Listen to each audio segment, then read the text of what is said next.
Juste avant de condamner la cuisinière pour vol, une fillette de 11 ans demande la parole et sort un téléphone portable. Ce que la fillette montre dans la salle d'audience fait lever toute la cour. L'air du tribunal était empreint de l'odeur du vieux bois et de la peur.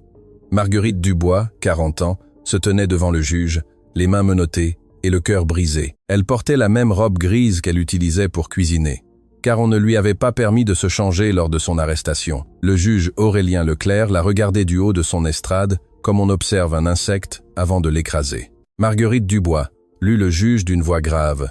Vous êtes accusée du vol d'un collier de diamants d'une valeur de 200 000 €, propriété de Madame Valentine Chevalier. Étant donné la gravité du délit et considérant que vous manquez de ressources économiques, de soutien juridique compétent et que vous avez un accès direct à la résidence de la victime, ce tribunal estime qu'il existe un risque élevé de fuite. Marguerite voulut parler, mais le nœud dans sa gorge l'en empêchait. Elle avait travaillé 12 ans dans cette maison. 12 ans à cuisiner, nettoyer, servir. 12 ans à garder un secret qui lui brûlait l'âme chaque nuit. Et maintenant, elle était là, accusée de vol par la même femme qui lui avait tout volé. La sentence préliminaire, poursuivit le juge, sera de 15 ans de prison ferme, sans possibilité de libération sous caution. Un murmure parcourut la salle.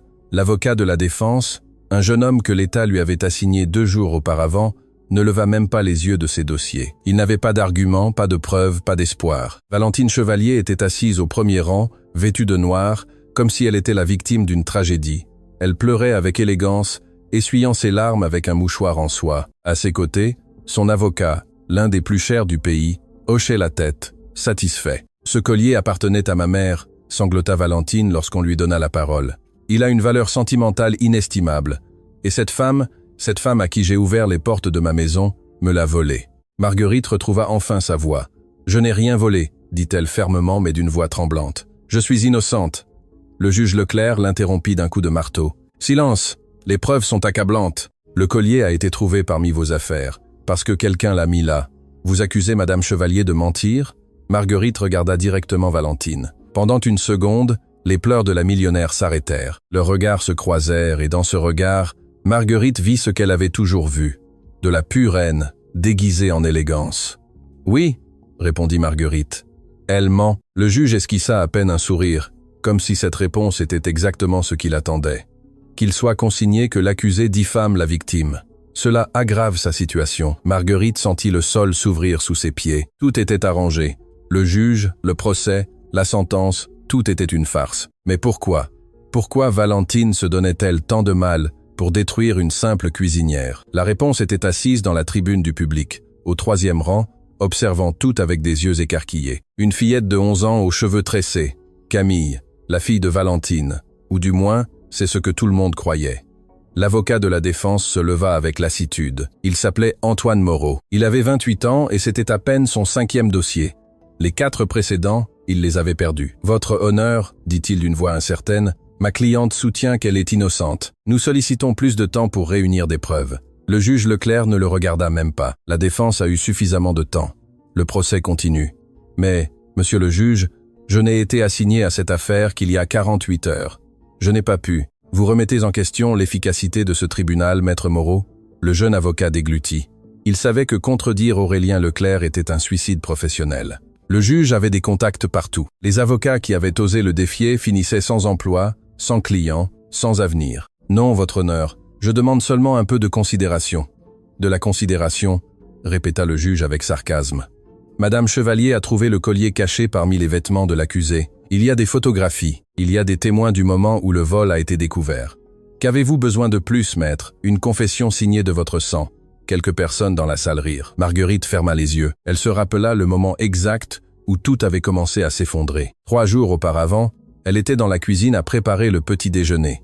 Œufs brouillés, fruits coupés, jus d'orange fraîchement pressé, comme d'habitude. Puis elle entendit les cris de Valentine. « Mon collier! Quelqu'un a volé mon collier !» Marguerite monta en courant.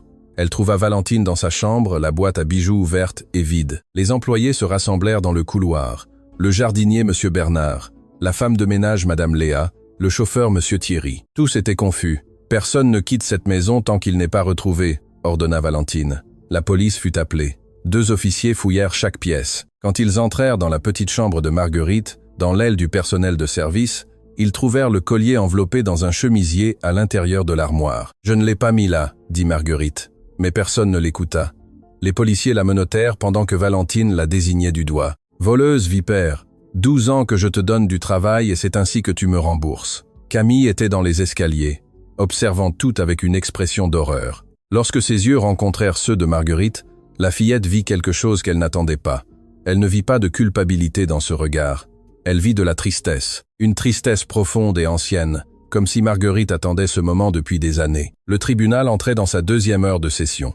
L'avocat de Valentine, un homme aux cheveux gris nommé Maître Laurent Girard, se leva pour présenter les preuves. « Votre honneur, permettez-moi de montrer les photographies prises par les officiers au moment de la découverte. » Un écran s'alluma. Apparut l'image du collier de diamants brillant parmi les vêtements de Marguerite. Puis une autre photo, l'armoire ouverte. Puis une autre, le visage de Marguerite au moment de son arrestation, les larmes aux yeux.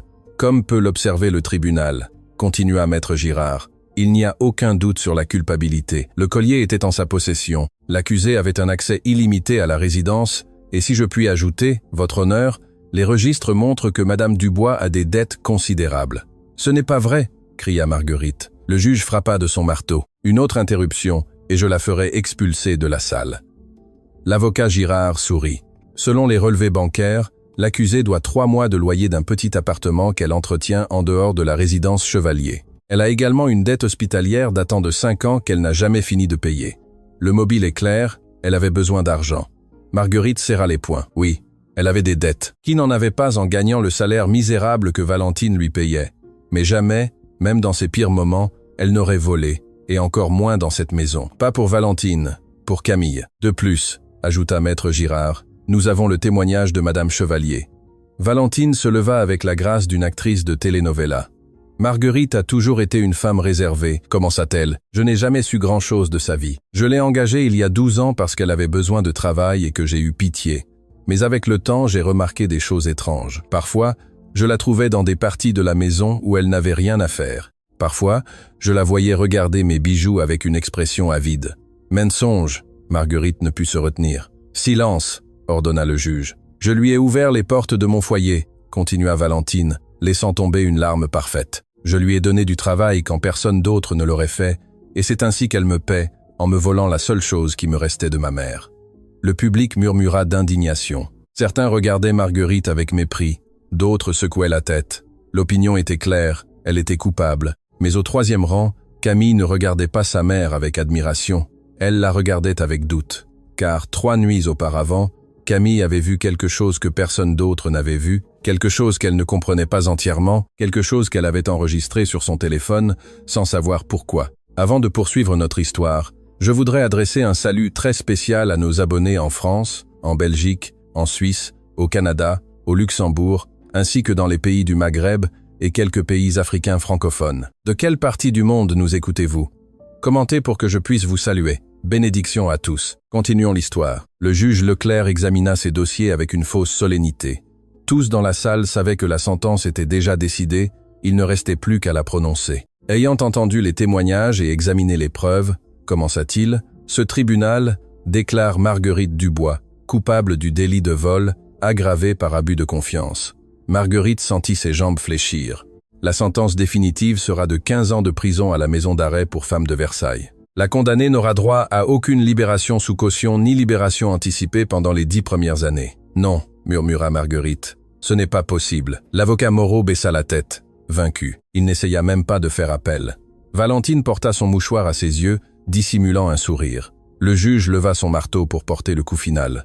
Par conséquent, il est déclaré que les portes du tribunal s'ouvrirent brusquement. Tout le monde se retourna. Une fillette entra en courant, portant encore son uniforme scolaire et la tresse à moitié défaite. C'était Camille Chevalier. « Attendez !» cria-t-elle. « J'ai quelque chose à dire. » Le juge Leclerc fronça les sourcils. « Qui a laissé entrer cet enfant ? Garde, sortez-la immédiatement. »« Non !» Camille courut vers l'avant. « J'ai une preuve. Marguerite est innocente. » Le murmure dans la salle se transforma en brouhaha. Valentine se leva, pâle comme un linge. « Camille, qu'est-ce que tu fais ici ? Tu devrais être à l'école. Je me suis échappée, » répondit la fillette. « Parce que je savais qu'aujourd'hui, ils allaient la condamner et je ne pouvais pas laisser ça arriver. » Le juge frappa de son marteau 1, 2, 3 fois. « Ordre, ordre dans la salle. Cet enfant n'a pas l'autorisation d'être ici.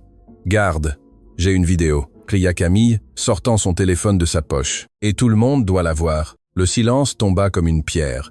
Valentine fit un pas vers sa fille avec une expression de fureur contenue. « Donne-moi ce téléphone tout de suite. »« Non, Camille, je te préviens. »« Non !» La fillette recula. « Je ne vais pas te laisser détruire Marguerite. Elle n'a rien fait de mal et j'ai la preuve. » Le juge Leclerc regarda Valentine.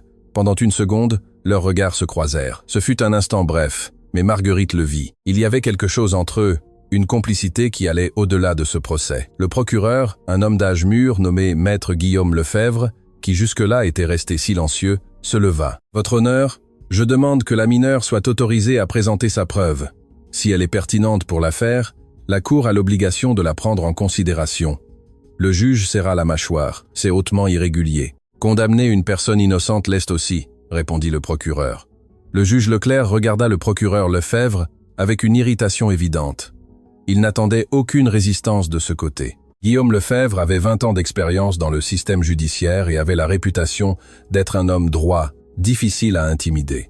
Le juge avait commis l'erreur de le sous-estimer. « Procureur Lefebvre, » dit le juge, « cet enfant a 11 ans, elle ne peut pas être considérée comme un témoin valide. Je ne demande pas qu'elle témoigne, votre honneur. Je demande qu'une preuve matérielle qu'elle affirme posséder soit examinée. S'il s'agit d'une vidéo, elle peut être analysée indépendamment de l'âge de celui qui l'a enregistrée. » Valentine intervint d'une voix tremblante. « Votre honneur, ma fille est clairement perturbée. Elle a des problèmes émotionnels depuis que son père nous a abandonnés. Elle invente des choses. Elle a trop d'affection pour le personnel de maison. Je ne suis pas une menteuse, dit Camille avec fermeté. Et mon papa ne nous a pas abandonnés. C'est toi qui l'as forcé à partir. Le murmure se fit de nouveau entendre. Le juge frappa de son marteau. Silence! Il se tourna vers Camille. Enfant, c'est un tribunal, pas un cirque. Si tu as quelque chose à montrer, remets-le au procureur et il décidera si c'est pertinent. Non, répondit Camille. Je veux que tout le monde le voie maintenant. L'avocat Girard, représentant de Valentine, s'approcha de l'estrade. Votre honneur, c'est une perte de temps. La fillette a clairement été manipulée par l'accusé pour. Marguerite ne m'a pas manipulée, cria Camille. Elle ne sait même pas que j'ai cette vidéo. Marguerite observait tout sans pouvoir y croire. Cette fillette, qu'elle avait vue grandir depuis qu'elle était bébé, risquait tout pour elle. Pourquoi ? Qu'avait vu Camille qui l'avait fait agir ainsi? Le procureur Lefebvre s'approcha calmement de Camille. « Camille, n'est-ce pas ?» La fillette hocha la tête. « Peux-tu me dire ce que la vidéo montre ?» Elle montre qui a vraiment mis le collier dans la chambre de Marguerite. Le silence fut absolu. « Et quand as-tu enregistré cette vidéo ?» 3 nuits avant l'arrestation de Marguerite. Lefebvre se tourna vers le juge. « Votre honneur, cette information est potentiellement disculpatoire. Refuser de l'examiner serait une grave irrégularité procédurale. » Le juge Leclerc était acculé. S'il refusait, il serait exposé devant tout le tribunal. S'il acceptait, la vidéo pourrait tout ruiner. Il regarda Valentine. Elle était pâle, les lèvres serrées. « Très bien, » dit finalement le juge. « Rejetez la vidéo. Mais si cela s'avère être une farce, l'accusé fera face à des accusations supplémentaires pour manipulation de mineurs. » Camille marcha vers le centre de la salle, son téléphone levé. « Ce n'est pas une farce, dit-elle. C'est la vérité. » Le technicien du tribunal connecta le téléphone de Camille à l'écran principal. Pendant quelques secondes, tout resta noir. Puis apparut une image floue qui prit peu à peu forme. C'était un long couloir, à peine éclairé par la lumière venant d'une fenêtre. La caméra tremblait légèrement, signe que celui qui filmait était caché. Le compteur de temps affichait 2h47 du matin. Une porte s'ouvrit au fond du couloir. En sortit une silhouette enveloppée dans une robe de chambre en soie de couleur crème, Valentine Chevalier. Elle marchait sur la pointe des pieds, regardant des deux côtés comme quelqu'un qui craint d'être découvert. Dans la salle d'audience, personne ne respirait.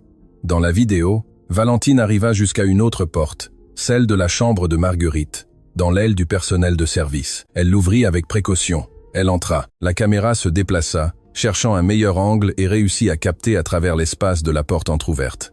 Valentine était devant l'armoire de Marguerite. Elle sortit quelque chose de la poche de sa robe de chambre, quelque chose qui brillait même dans l'obscurité, le collier de diamants. Avec des mouvements précis, Valentine enveloppa le collier dans un chemisier et le cacha au fond de l'armoire. Puis elle ferma les portes, vérifia que tout était en place et sortit silencieusement de la pièce. Mais avant de partir, elle fit autre chose. Elle s'arrêta dans le couloir et murmura quelque chose. L'enregistrement captura ces mots avec clarté. « Cette femme ne peut pas rester dans cette maison. Elle en sait trop. » La vidéo se termina. Le silence dans le tribunal était si dense qu'on aurait pu le couper au couteau. Marguerite avait les larmes aux yeux, non pas de tristesse, mais de soulagement. Quelqu'un avait enfin vu la vérité. Valentine se leva, tremblante. Cette vidéo est fausse. Ma fille l'a manipulée. Elle ne sait pas ce qu'elle fait. Faux, dit le procureur Lefebvre. Madame Chevalier, on vous a clairement vu en train de planter le collier dans les affaires de l'accusé. Comment expliquez-vous cela? C'est un montage. Cet enfant a accès à la technologie. Elle aurait pu. Une fillette de 11 ans a fabriqué un deepfake de sa propre mère à 3 heures du matin? Lefebvre secoua la tête. C'est absurde et vous le savez. Le juge Leclerc frappa de son marteau avec force. Ordre. Cette vidéo nécessite une analyse forensique. Je déclare une suspension de 3 jours pendant que les experts déterminent son authenticité. Objection, cria Lefebvre. La vidéo est une preuve claire. Suspendre le procès maintenant serait dissimulé. J'ai dit suspension. Le juge se leva. Et un mot de plus, procureur, et je vous accuserai d'outrage. Lefebvre serra les poings, mais garda le silence. Il savait choisir ses batailles. Pendant que les gardes ramenaient Marguerite à sa cellule, Camille réussit à s'approcher suffisamment pour lui dire à l'oreille « Je vais te sortir de là, je te le promets ». La suspension de 3 jours ordonnée par le juge Leclerc n'était pas destinée à analyser la vidéo, mais à gagner du temps. Cette même nuit, Aurélien Leclerc conduisit sa voiture jusqu'à un quartier résidentiel exclusif en périphérie de la ville. Il s'arrêta devant une maison avec des grilles dorées et des jardins parfaits. Le domaine des Chevaliers. Valentine l'attendait dans le bureau, un verre de vin à la main, mais son expression n'était pas calme. Elle était celle d'une panique contrôlée. « Comment as-tu pu laisser cela arriver ?» lui dit-elle à peine il entra. Le procès était censé être réglé aujourd'hui. « C'est toi ?» Leclerc se servit un whisky du bar, qui as élevé cet enfant. Comment est-il possible qu'elle t'ait enregistré sans que tu t'en rendes compte? Je croyais qu'elle dormait. Eh bien, visiblement, ce n'était pas le cas. Valentine se dirigea vers la fenêtre. Dehors, les lumières du jardin projetaient de longues ombres. Nous devons faire quelque chose avec cette vidéo. Elle est déjà entre les mains du tribunal. Je ne peux pas la détruire sans éveiller les soupçons. Alors, discrédite-la. Trouve des experts qui diront qu'elle est fausse. Leclerc secoua la tête. Ce n'est pas si simple. Le procureur Lefebvre est un problème. Je ne peux pas l'acheter et je ne peux pas l'intimider. Il est intègre depuis 20 ans, alors trouve-lui quelque chose de sale. Tout le monde a quelque chose à cacher. Le juge la regarda froidement. Tiens, qui parle de cacher des choses. Valentine se tourna vers lui. Ne commence pas, Aurélien. Nous sommes ensemble dans cette affaire depuis 15 ans. Si je tombe, tu tombes avec moi. Je sais. C'est pourquoi je suis ici. Ils se regardèrent en silence. Il y avait une longue histoire entre eux. Une histoire qui avait commencé bien avant que Richard Chevalier ne découvre la vérité. Une histoire de mensonges, d'ambition et de trahison. « Il y a quelque chose que je ne comprends pas », dit Leclerc. « Pourquoi maintenant ?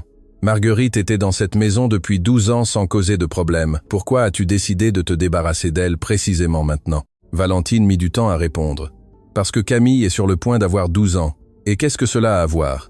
Richard a laissé une fiducie avant de partir. Une fiducie au nom de sa fille biologique qui s'active lorsque la fillette a 12 ans. Je ne savais pas qu'elle existait avant il y a 2 mois, lorsque l'expert comptable a commis l'erreur de la mentionner. » Leclerc comprit immédiatement. Si Marguerite reste près de Camille et que quelqu'un commence à enquêter, ils découvriront que Camille n'est pas ma fille, compléta Valentine. Et tout ce que nous avons construit s'effondrera. Le juge termina son whisky d'un trait. Qui d'autre est au courant de cette fiducie? Seulement l'expert comptable, mais il ne parlera pas. Nous lui faisons trop peur. Tu en es sûr? Valentine sourit, mais il n'y avait aucune joie dans son geste. Les lâches sont toujours prévisibles. Le centre de détention pour femmes était un bâtiment gris avec de petites fenêtres et des murs tachés d'humidité. Marguerite partageait sa cellule avec 3 autres femmes qui la regardaient avec curiosité. Elle n'était pas le genre de personne qui arrivait normalement ici. « Qu'as-tu fait ?» lui demanda l'une d'elles, une femme âgée avec des cicatrices sur les bras. « Rien, je suis innocente. » La femme rit amèrement. « Nous le sommes toutes, ma chère. Bienvenue au club. » Marguerite s'assit sur la couchette inférieure et ferma les yeux. Elle pensa à Camille, à sa bravoure en entrant au tribunal, à sa voix ferme quand elle avait dit qu'elle allait la sortir de là. Mais elle pensa aussi au danger que courait cette fillette. Valentine n'était pas une femme qui pardonnait la trahison, pas même de sa propre fille, ou plutôt de la fille qu'elle avait volée, car c'était le secret que Marguerite avait gardé pendant 11 ans. Camille n'était pas la fille de Valentine, c'était sa fille à elle, de son sang, de son corps, la fillette qu'on lui avait arrachée des bras quand elle n'avait que 3 jours. Tout avait commencé avec Richard. Richard Chevalier était un homme différent de son épouse. Là où Valentine était froide, il était chaleureux. Là où elle manipulait, il cherchait la vérité. Quand Marguerite était venue travailler au domaine il y a 12 ans, ce n'était pas comme cuisinière, c'était comme administratrice. Richard l'avait embauchée parce qu'il avait vu en elle quelque chose qu'il admirait, intelligence, dignité, honnêteté. Avec le temps, les nuits de travail se transformèrent en longues conversations. Les conversations se transformèrent en confiance, et la confiance en quelque chose de plus profond. Marguerite n'avait jamais voulu tomber amoureuse d'un homme marié, mais Richard lui raconta la vérité sur son mariage. Valentine ne l'aimait pas, elle l'avait choisi pour son argent, et quand il voulut divorcer, elle le menaça de détruire sa réputation, son entreprise, tout ce qu'il avait construit. Lorsque Marguerite tomba enceinte, Richard lui promit qu'il trouverait un moyen de quitter Valentine, qu'ils formeraient une famille ensemble, qu'il la protégerait, mais il ne put la protéger de rien. Valentine fut au courant une semaine après l'accouchement, et ce qui s'ensuivit fut un cauchemar que Marguerite revivait chaque nuit. Maintenant, assise dans cette cellule, elle se demandait si un jour elle aurait le courage de raconter toute la vérité à Camille, la vérité sur sa naissance, la vérité sur son père, la vérité sur pourquoi Marguerite avait supporté 12 ans d'humiliation juste pour pouvoir la voir grandir. La réponse à cette question dépendait de quelque chose que Marguerite ne contrôlait pas, survivre les prochains jours. Camille passa les 3 jours de la suspension enfermée dans sa chambre. Valentine lui avait retiré son téléphone, son ordinateur, et avait ordonné aux employés de ne pas lui parler. Le domaine était devenu sa prison, mais la fillette n'avait pas peur, elle était furieuse. Chaque nuit, elle entendait sa mère parler au téléphone dans le bureau. Elle ne pouvait pas entendre les mots complets, mais elle captait des fragments, contrôlait la situation, discréditait la vidéo. Cet enfant ne sait pas ce qu'elle a fait. La 3e nuit, Camille attendit que Valentine s'endorme. Puis elle se glissa dans le couloir jusqu'au bureau. La porte était fermée à clé, mais Camille connaissait une astuce que Marguerite lui avait enseignée des années auparavant. Le chambranle de la porte était vieux et cédait si l'on poussait au bon endroit. Elle entra dans le bureau et alluma la lampe de bureau. Elle ne savait pas exactement ce qu'elle cherchait, mais elle savait que sa mère cachait des choses. Elle l'avait toujours su. Elle fouilla les tiroirs, factures, contrats, papiers ennuyeux, mais dans le dernier tiroir, sous un faux dossier, elle trouva quelque chose de différent. C'étaient des photographies de sa mère avec un homme qui n'était pas son père. Un homme que Camille reconnut immédiatement, le juge Aurélien Leclerc. Ils étaient enlacés, s'embrassant dans ce qui semblait être un hôtel de luxe. La date au dos d'une photo indiquait qu'elle avait été prise il y a 15 ans, mais ce ne fut pas le plus choquant. Au fond du tiroir, il y avait un dossier avec des documents médicaux. Camille les lut sans tout comprendre, mais une phrase attira son attention. Diagnostic. Infertilité irréversible. La patiente Valentine Chevalier ne peut concevoir d'enfant ni naturellement, ni par assistance médicale. Le cœur de Camille s'arrêta. Si sa mère ne pouvait pas avoir d'enfant, alors, qui était-elle réellement? La porte du bureau s'ouvrit brusquement. Valentine se tenait là, le visage défiguré par la fureur. « Qu'est-ce que tu fais ?»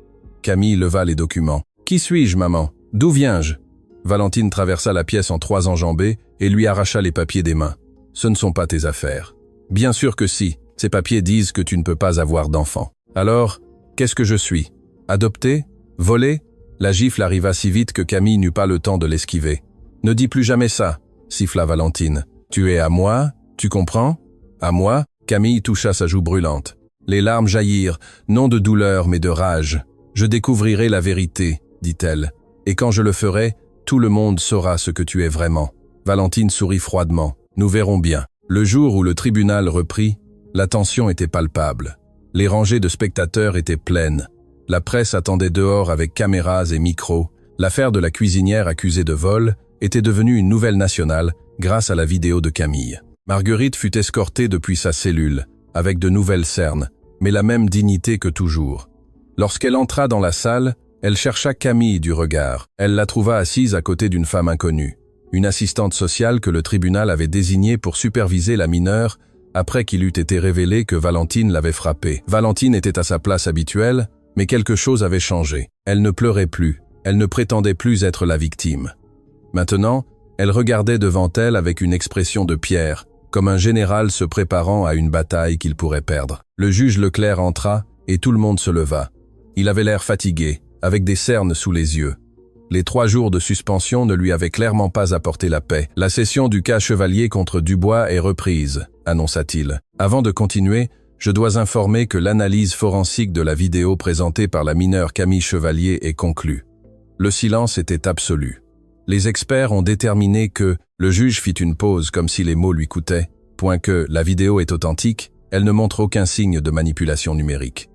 Un murmure parcourut la salle. Valentine ferma les yeux. Cependant, continua le juge en haussant la voix, Cela ne signifie pas que l'accusée est innocente. La vidéo montre Madame Chevalier plaçant le collier, mais n'explique pas comment le collier est arrivé entre ses mains en premier lieu. Il est possible que l'accusé l'ait volé et que Madame Chevalier l'ait retrouvé par la suite. Objection, le procureur Lefebvre se leva. Cette interprétation est absurde. Pourquoi la prétendue victime cacherait-elle le collier volé parmi les affaires de la voleuse au lieu de le remettre aux autorités? Silence. Le juge frappa de son marteau. Je ne tolérerai plus d'interruption. Mais Lefebvre ne s'arrêta pas. Votre honneur, j'ai de nouvelles informations pertinentes pour cette affaire. Des informations qui impliquent directement l'intégrité de ce processus judiciaire. Le juge Leclerc se tendit. De quoi parlez-vous? Je parle d'un conflit d'intérêts qui aurait dû vous obliger à vous récuser dès le début. Lefebvre sortit une enveloppe de sa mallette. J'ai la preuve que vous, votre honneur, entretenez une relation personnelle avec Madame Valentine Chevalier. Une relation qui a commencé il y a plus de 15 ans. Le chaos éclata dans la salle.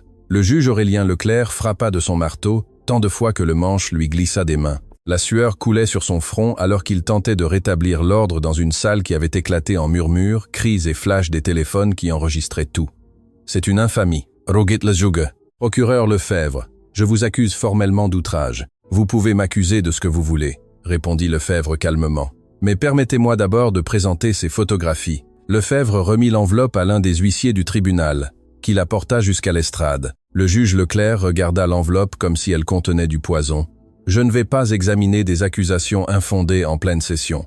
Alors, permettez que la cour en plein les examine. Les photographies commencèrent à circuler. C'étaient les mêmes que Camille avait trouvées dans le bureau de sa mère. Des images d'Aurélien Leclerc et Valentine Chevalier dans des situations intimes datant de 15 ans. Valentine se leva. Ces photos sont fausses.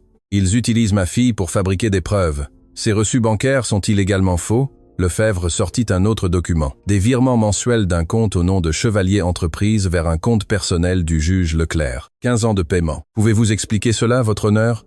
Le visage de Leclerc était devenu rouge. Cette session est suspendue indéfiniment, déclara-t-il. Les gardes escortent le procureur hors du tribunal. Vous ne pouvez pas faire ça, cria quelqu'un du public. J'exige une récusation, cria l'avocat commis d'office de Marguerite, retrouvant enfin son courage. Le désordre était total. Marguerite observait tout depuis sa place, sans pouvoir croire ce qui se passait. Des années d'humiliation, de silence, d'avoir ravalé la douleur, et maintenant tout s'effondrait sous ses yeux. Mais quelque chose l'inquiétait. D'où le procureur avait-il tiré ces photographies? Qui les lui avait données? Un officier s'approcha du juge et lui parla à l'oreille. Leclerc pâlit encore plus. « Quoi ?» murmura-t-il. L'officier répéta quelque chose. Le juge s'effondra sur sa chaise. La cour supérieure a été notifiée, annonça l'officier à voix haute. Le juge Aurélien Leclerc est suspendu de ses fonctions pendant que les accusations de conflit d'intérêts sont examinées. Leclerc regarda Valentine. Elle lui rendit son regard et à ce moment-là, ils surent tous les deux que le château de mensonges qu'ils avaient construit pendant 15 ans commençait à s'effondrer. L'affaire fut transférée à la juge Claire Roussel, une femme de 60 ans, connue pour son intégrité inébranlable. Elle avait refusé des pots de vin, des menaces et des offres de promotion tout au long de sa carrière. Son seul intérêt était la justice. La première décision de la juge Roussel fut de libérer Marguerite sous caution pendant que les irrégularités de l'affaire précédente étaient examinées. Ce n'était pas un pardon, mais c'était une opportunité. Quand Marguerite sortit de prison cet après-midi-là, Camille l'attendait dehors avec l'assistante sociale. « Je ne pouvais pas te laisser pourrir là-dedans », dit la fillette en courant pour l'embrasser. Marguerite la serra fort, respirant le parfum de ses cheveux. Cela sentait le shampoing à la fraise, le même qu'elle lui achetait quand elle était petite. « Comment as-tu obtenu ces photos ?» lui demanda-t-elle à voix basse. « Celles que le procureur a montrées au tribunal, je les ai trouvées dans le bureau de ma mère. Je les ai envoyées au procureur avant qu'elle ne me prenne mon téléphone.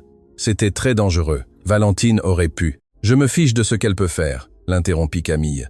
Tu es la seule à m'avoir vraiment aimé de toute ma vie, et maintenant je sais pourquoi. Marguerite se tendit. Qu'est-ce que tu veux dire? J'ai trouvé les papiers médicaux. Je sais que Valentine ne peut pas avoir d'enfant. Le cœur de Marguerite s'arrêta. Camille, tu es ma vraie maman, n'est-ce pas? Le monde sembla s'arrêter. Les voitures continuaient de passer. Les gens marchaient sur le trottoir.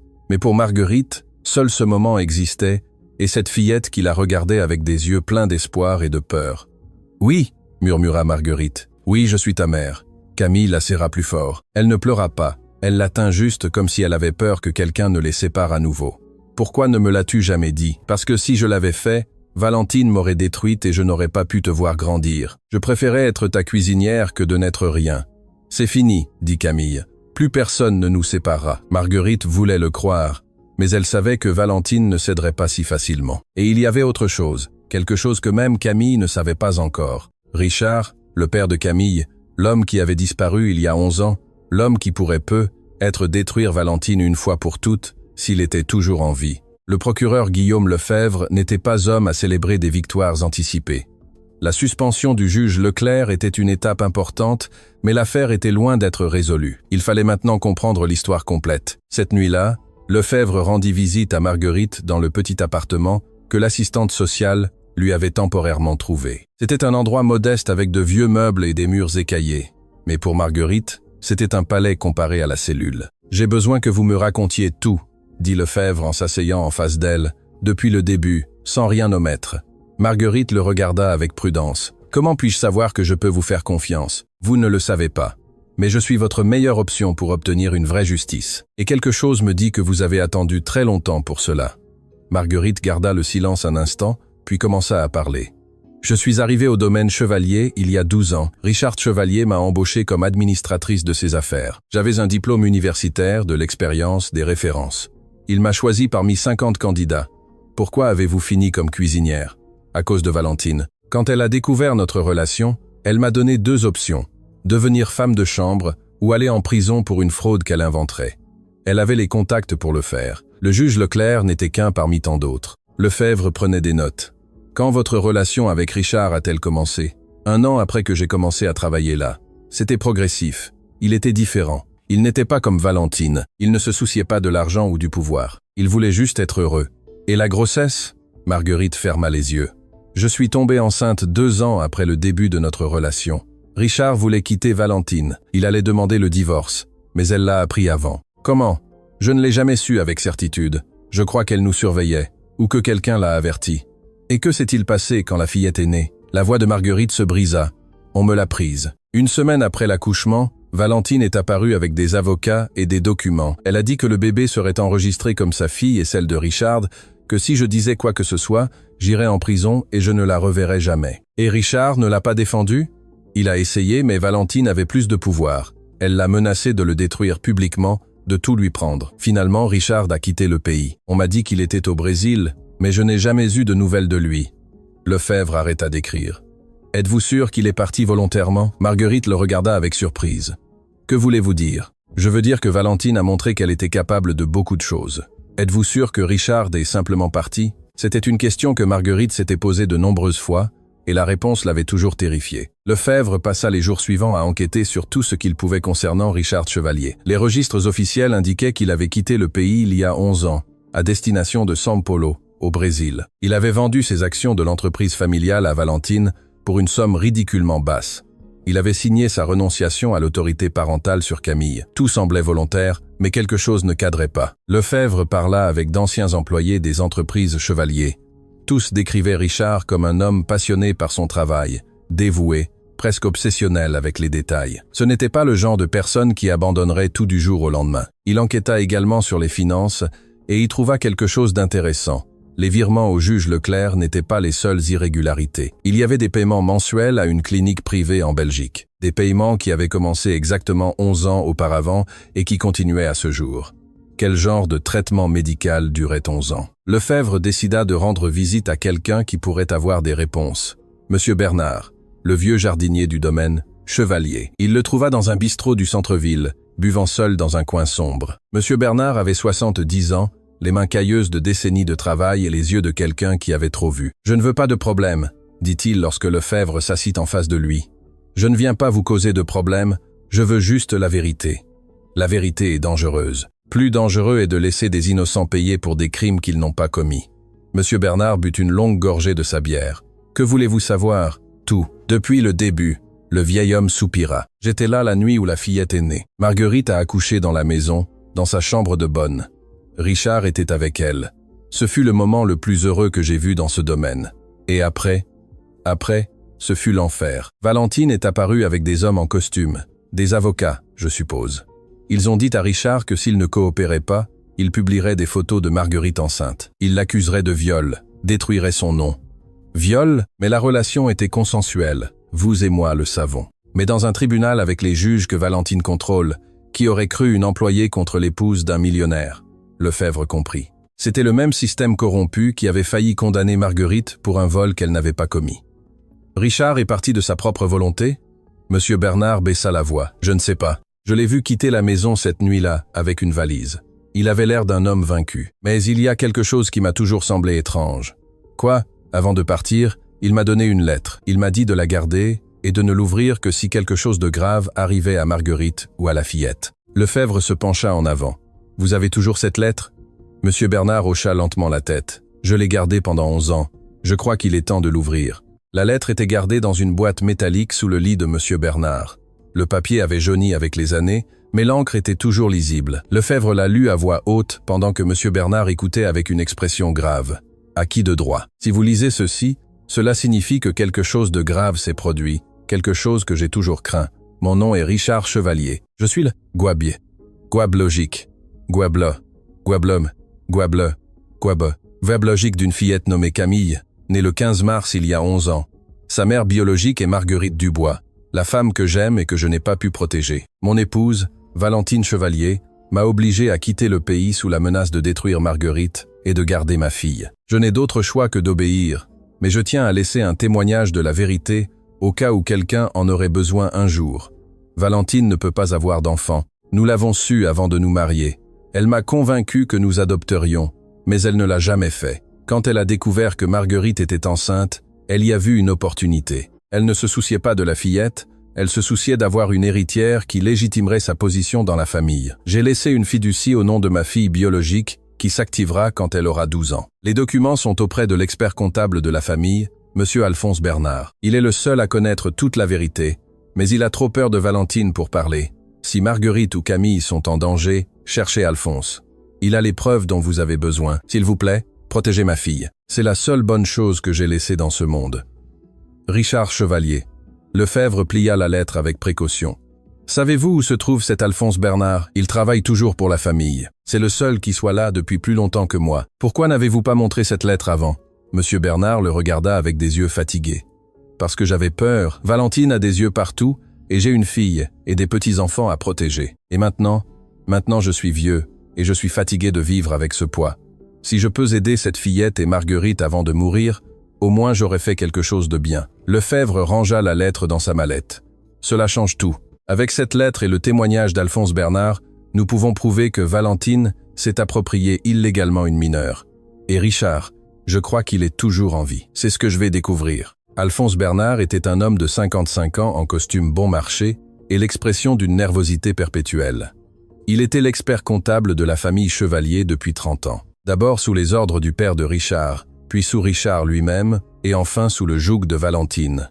Quand Lefebvre lui rendit visite dans son bureau, Alphonse faillit avoir une crise cardiaque. « Je ne peux pas vous parler », dit-il en refermant la porte derrière lui. « Si Valentine l'apprend. Valentine fait l'objet d'une enquête pour de multiples délits. Elle n'a plus le pouvoir qu'elle avait. Vous ne comprenez pas. Elle a des contacts, des gens dangereux. » Lefebvre posa la lettre de Richard sur le bureau. « Reconnaissez-vous cette écriture ?» Alphonse pâlit en la lisant. « D'où tenez-vous cela ? Cela n'a pas d'importance.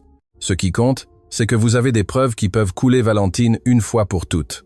Documents de la fiducie, registre des irrégularités financières. Si je remets ces documents, je suis mort. Si vous ne les remettez pas, une femme innocente peut retourner en prison et une fillette restera l'otage d'une criminelle. » Alphonse s'effondra sur sa chaise. Ses mains tremblaient. « Il y a quelque chose que vous ne savez pas, » dit-il finalement. Quelque chose que même Richard ne savait pas quand il a écrit cette lettre. « Quoi ? Richard est vivant. » Lefebvre resta immobile. « Comment le savez-vous ? » « Parce que je lui envoie de l'argent chaque mois à une clinique en Belgique. »« Quel genre de clinique ?» Alphonse déglutit. « Une clinique psychiatrique. Valentine l'y a interné il y a 11 ans. Elle a dit au médecin qu'il avait eu une dépression nerveuse, qu'il était un danger pour lui-même et pour les autres. Et les médecins l'ont cru. Valentine a payé suffisamment pour qu'il ne pose pas de questions. Richard est enfermé là, bas depuis, sous médicaments, isolé. Il ne sait probablement même pas quelle année nous sommes. » Lefebvre sentit le sang lui bouillir. « Vous me dites que Valentine a enfermé son propre époux dans un hôpital psychiatrique pour s'approprier sa fortune et sa fille?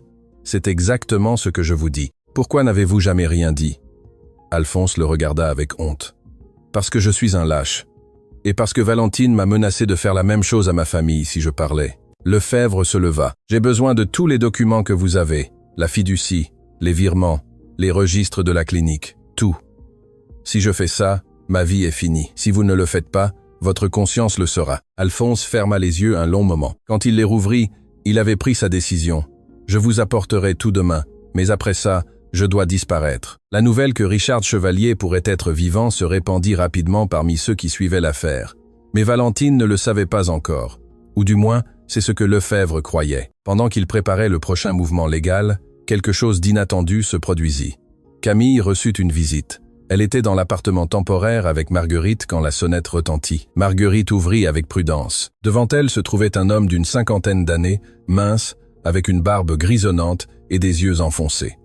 Il portait des vêtements simples et n'avait qu'un sac à dos. « Marguerite » demanda-t-il d'une voix rauque. Elle le regarda sans le reconnaître au début, mais quelque chose, dans ses yeux, quelque chose de familier. « Richard » L'homme hocha lentement la tête. Marguerite se couvrit la bouche de ses mains. Les larmes commencèrent à couler sans contrôle. « Je pensais que tu étais mort. Presque. J'en étais très proche. » Camille apparut derrière Marguerite. « Qui est-ce » demanda-t-elle. Richard la regarda et pour la première fois en 11 ans, il vit sa fille. Elle n'était plus le bébé qu'on lui avait arraché des bras. C'était une fillette forte, courageuse, avec les mêmes yeux que sa mère. « Je suis ton père » dit Richard. « Et je suis venu terminer ce que j'aurais dû faire il y a longtemps. » Camille ne courut pas pour l'embrasser. Elle ne le connaissait pas. Elle avait seulement entendu dire qu'il l'avait abandonnée. « Pourquoi es-tu parti » demanda-t-elle froidement. « Pourquoi nous as-tu laissés avec elle ?»« Je ne suis pas parti, on m'a enfermé. Valentine m'a interné dans une clinique psychiatrique pendant 11 ans. On m'a donné des médicaments jusqu'à ce que je ne me souvienne même plus de mon propre nom. »« Et comment t'es-tu échappé ?» Richard regarda Marguerite. « L'expert comptable, Alphonse, il y a 1 mois, a cessé d'envoyer les paiements à la clinique. Les médecins ont commencé à poser des questions. L'un d'eux, plus jeune, a examiné mon dossier et a vu les incohérences. Il m'a aidé à sortir. » Marguerite ne pouvait s'empêcher de pleurer. « 11 ans, Richard. 11 ans à penser que tu m'avais abandonné. Je sais et je suis désolé, mais je suis là maintenant et j'ai des preuves de tout ce que Valentine a fait. » Richard ouvrit son sac à dos et en sortit un épais dossier. Des enregistrements, des documents, des témoignages d'employés de la clinique, assez pour l'enfermer à vie. Camille s'approcha finalement. « Tu es vraiment mon papa ?» Richard hocha la tête, les larmes aux yeux. « Oui, et je regrette tellement de ne pas avoir été là pour toi, mais maintenant je vais tout arranger, je te le promets. » Le retour de Richard Chevalier fut le coup que personne n'attendait. Pas même Lefebvre, qui cherchait des preuves de sa survie, n'avait imaginé qu'il apparaîtrait de sa propre initiative. « Comment êtes-vous arrivé ici ?» lui demanda Lefebvre lorsqu'ils se rencontrèrent dans son bureau. « Quand je me suis échappé de la clinique, je n'avais rien, pas d'argent, pas de documents, aucune idée d'où j'étais. J'ai passé des semaines à chercher un moyen de revenir. Un camionneur m'a ramené de Belgique en échange d'aide pour le chargement. Et comment avez-vous su où trouver Marguerite ? Alphonse m'a laissé un mot avant de disparaître. Il m'a tout raconté, le procès, la vidéo de Camille, l'enquête. J'ai su que je devais venir immédiatement. » Lefebvre examina les documents que Richard avait apportés. Ils étaient explosifs. Des dossiers médicaux falsifiés, des ordres d'internement signés par un juge corrompu, des virements d'argent à la clinique pendant 11 ans. « Ce juge qui a signé votre internement, Aurélien Leclerc ?» Richard confirma, le même qui présidait le procès de Marguerite. « Cela explique beaucoup de choses. » Richard se pencha en avant. « Il y a autre chose que vous devez savoir. Valentine n'a pas agi seule dans tout cela. Elle a des associés, des gens puissants qui ont profité de mes affaires pendant des années. » Qui ?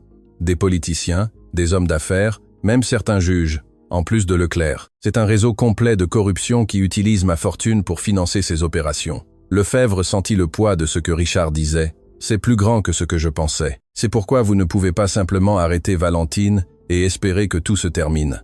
Elle parlera, négociera. Elle livrera d'autres pour se sauver et le réseau continuera à fonctionner. Alors, que proposez-vous ? Richard sortit un dernier document de son sac à dos. J'ai les noms de tous et j'ai des preuves contre chacun. Mais il faut gérer cela avec prudence. Si nous nous précipitons, les preuves et les personnes disparaîtront. Lefebvre prit le document. C'était une liste de 15 noms. Il en reconnut certains immédiatement. Des hommes d'affaires célèbres, un sénateur, 2 juges fédéraux. Cela pourrait détruire des carrières entières. C'est exactement ce que je veux, dit Richard. Ils ont détruit ma vie. Ils ont détruit Marguerite. Ils ont failli détruire ma fille. Il est temps qu'ils paient. Valentine Chevalier n'était pas stupide. Elle savait que quelque chose avait changé. Ses appels au juge Leclerc n'étaient plus répondus. Alphonse Bernard avait disparu sans laisser de traces et les avocats qui lui léchaient les mains évitaient maintenant ses appels. Elle décida de prendre des mesures. Cette nuit-là, Valentine rendit visite à quelqu'un qui lui devait encore des faveurs. Le sénateur Henri Gauthier, l'un des noms sur la liste de Richard. Ils se rencontrèrent dans un restaurant privé, loin des regards curieux. « J'ai besoin que tu fasses disparaître cette affaire », lui dit Valentine sans détour. « Ce n'est pas si simple », répondit Gauthier, nerveux. « Le procureur Lefebvre est intouchable, et maintenant il y a des rumeurs que Richard est vivant. » Valentine pâlit. « Qu'as-tu dit ? Il y a des gens qui l'ont vu en ville. Si c'est vrai, tu as un problème bien plus grand qu'une affaire de vol. Richard est dans une clinique en Belgique. Il est là depuis 11 ans. Apparemment, plus maintenant. » Valentine sentit le monde s'effondrer sous ses pieds. Si Richard était vivant et libre, il avait suffisamment de preuves pour la couler. Il avait gardé des copies de tout. Il avait toujours été trop prudent. « J'ai besoin de protection », dit-elle. « Si je tombe, nous tombons tous. » « Ne me menace pas, Valentine. Ce n'est pas une menace. C'est un fait. J'ai des documents qui t'impliquent, toi et 12 autres. Si je vais en prison, ces documents parviennent à la presse. » Gauthier la regarda avec un mélange de haine et de peur. « Que veux-tu ? Je veux que Richard disparaisse pour de bon cette fois, et je veux que ce procureur soit retiré de l'affaire. C'est impossible. Alors trouve le moyen de rendre cela possible, ou nous finirons tous en prison. » Gauthier resta silencieux un long moment. « Il y a un moyen, dit-il finalement, mais c'est risqué. Parle. Je peux faire en sorte que Lefebvre soit transféré dans un autre district, et je peux envoyer des gens chercher Richard avant qu'il ne témoigne. Fais-le.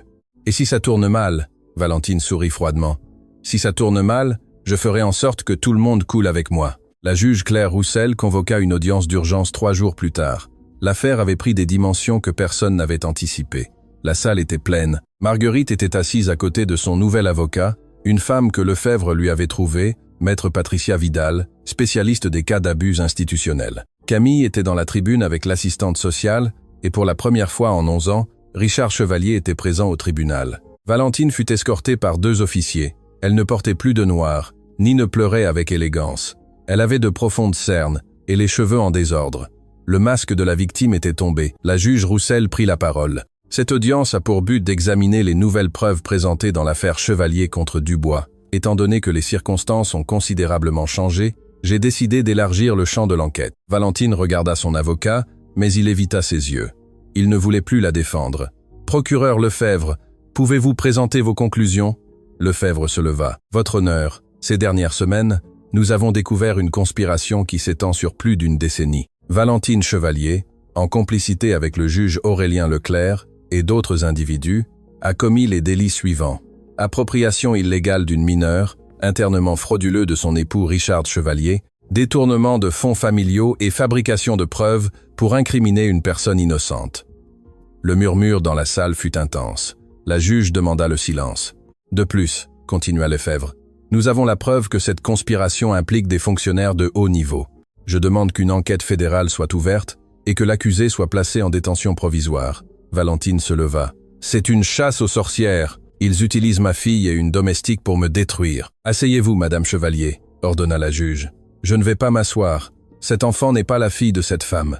J'ai les documents qui le prouvent. Les documents que vous avez sont faux, » intervint Richard depuis sa place. « J'étais présent quand Camille est née. Marguerite est sa mère biologique et vous le savez parfaitement. » Valentine le regarda avec une pure haine. « Tu devrais être enfermé. J'ai été enfermé, 11 ans, sur ton ordre. » La juge frappa de son marteau. « Ordre, Madame Chevalier. Vous êtes placée en détention pendant que ces accusations sont examinées. Officier, emmenez-la. » Pendant que les gardes s'approchaient de Valentine, elle cria une dernière chose. « Cela ne se termine pas ici. J'ai des informations sur tout le monde. Si vous me coulez, je les coule avec moi. » Les portes se fermèrent derrière elle, mais tous dans la salle savaient qu'elle avait raison. Cela ne faisait que commencer. La détention de Valentine Chevalier fit la une de toutes les chaînes.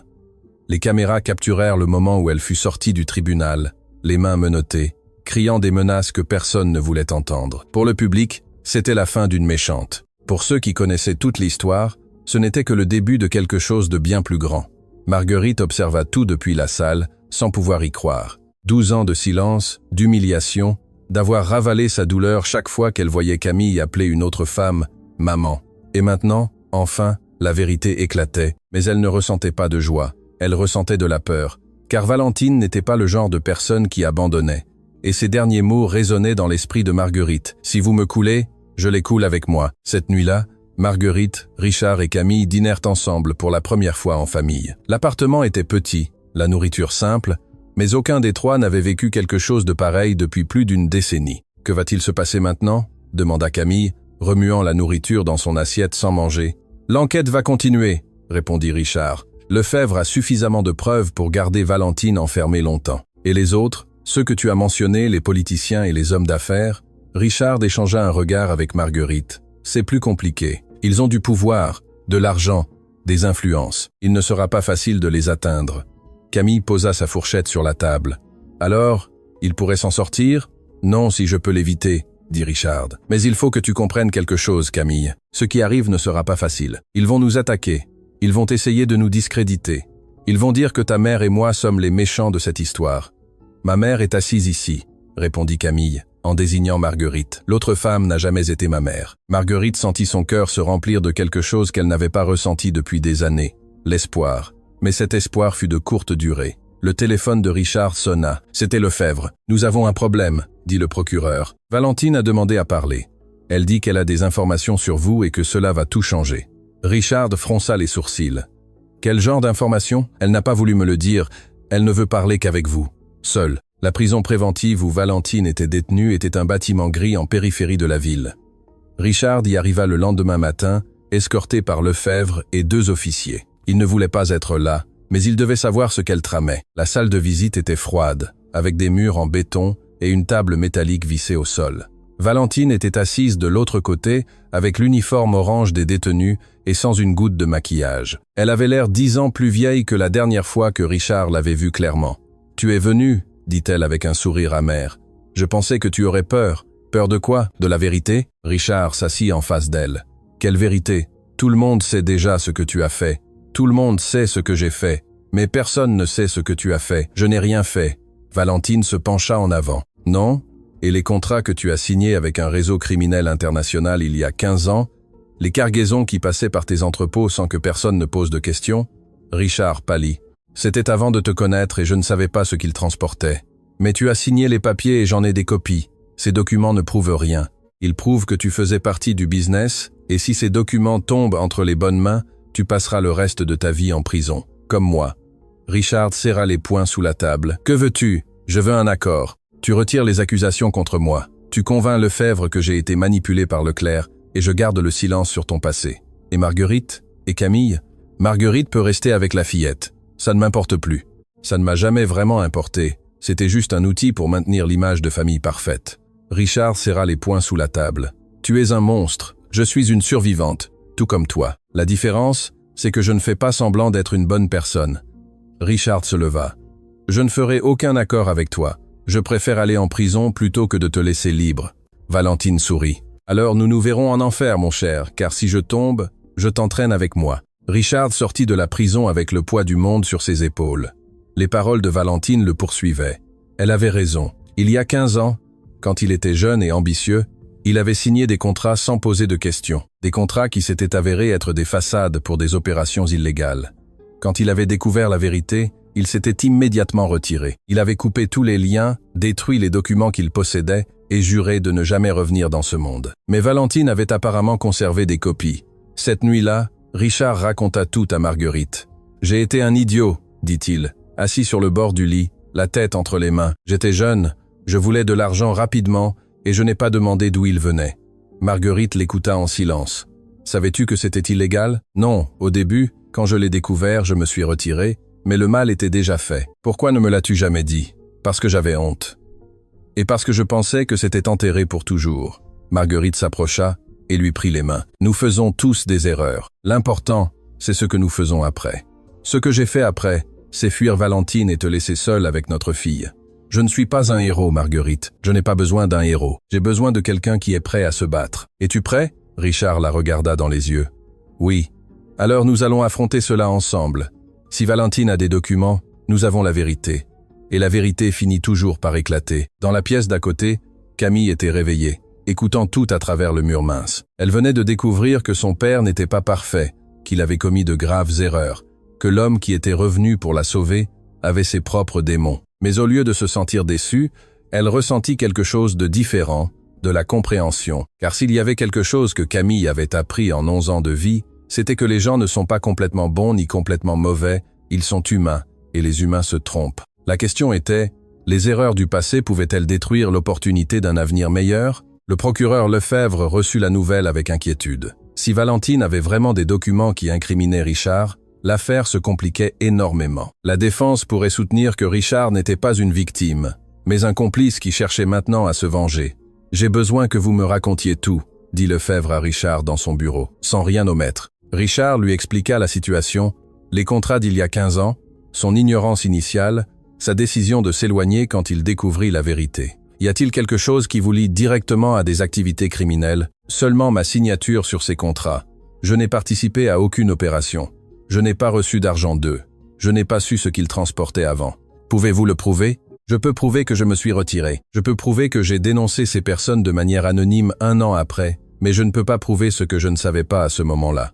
Lefebvre se cala dans son fauteuil, pensif. Valentine va utiliser cela comme monnaie d'échange. Si l'affaire va en justice, sa défense va vous présenter comme le vrai criminel.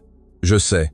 Il y a une autre option, dit Lefebvre. Vous pouvez témoigner volontairement sur votre passé, devancer Valentine. Si vous confessez avant qu'elle ne vous expose, l'impact sera moindre et l'affaire contre elle continuera. Ce que vous avez fait il y a 15 ans ne justifie pas ce qu'elle a fait pendant 11 ans, mais vous devez être prêt à en subir les conséquences. Richard garda le silence un instant. Pourrais-je aller en prison? C'est possible. Cela dépend de ce qu'ils trouveront en enquêtant sur ces contrats. C'était une décision impossible. Confesser signifiait risquer sa liberté. Ne pas confesser signifiait donner à Valentine le pouvoir de le détruire. J'ai besoin d'y réfléchir, dit Richard. Vous n'avez pas beaucoup de temps. Valentine est déjà en train de parler avec des avocats. Richard quitta le bureau de Lefebvre, sentant le sol s'effondrer sous ses pieds. Il était revenu pour sauver sa famille, mais maintenant il semblait qu'il pourrait finir par la détruire. Cette nuit-là, Camille prit une décision.